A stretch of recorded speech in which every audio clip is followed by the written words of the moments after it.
А Ухта тем временем присоединилась ко всероссийской акции «Вахта памяти». По многолетней традиции местом проведения стал мемориал «Вечный огонь».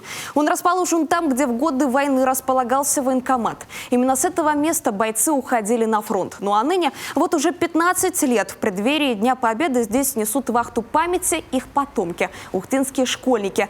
Первыми в этом году заступили на вахту ученики школы номер 4. 6 ребят, юноши и девушки попарно несут трехчасовой караул в течение дня, сменяя друг друга каждые 15 минут.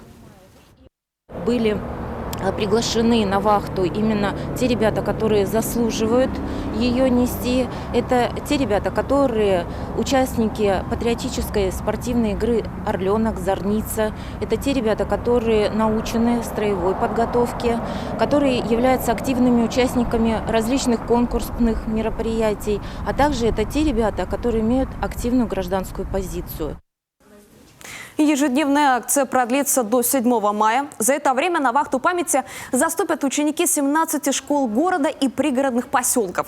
Также сюда ежедневно будут приходить самые юные ухтинцы, воспитанники детских садов. Первыми сегодня стали малыши из детского сада номер 2.